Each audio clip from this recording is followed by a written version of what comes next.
I do believe that day one includes everything, every single word that God ever spoke, because it's all part of God's light, his or, his revelation, his illumination, his presence, his word, his Torah. In this first day, there should be a little bit of a footnote, like similar to how we get in the Jewish translation, at least to give people a little bit of an idea that this day one, first day, may not be literally first day, but rather one day or a chad day.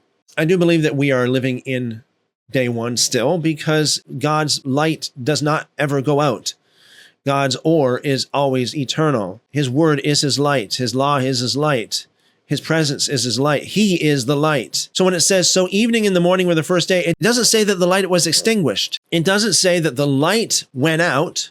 No, it says the evening and the morning were the first day. In the way that it puts it, I do believe that it is possible to interpret this to mean that the evening and the morning existed at the same time. This all is an allegory for the light or the or of God, which really encapsulates all of God's presence and light and love and prosperity and blessings and instruction, everything, all of his word. The next verse, the next slice of the pie, if you will, when God said this, it is also light.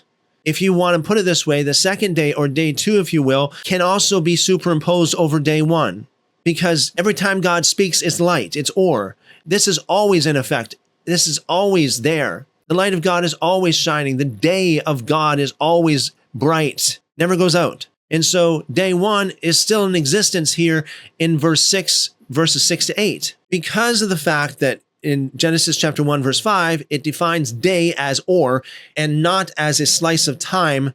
I would say this, that it's at least possible that you can interpret this as not a chronological sequence of events, but rather a pie with different slices of the pie that all exist at the same time.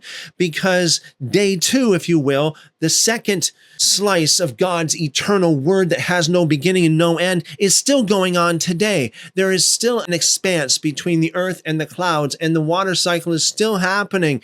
Day two, if you will, is still happening today, just as day one is happening today, because there are no time limitations here.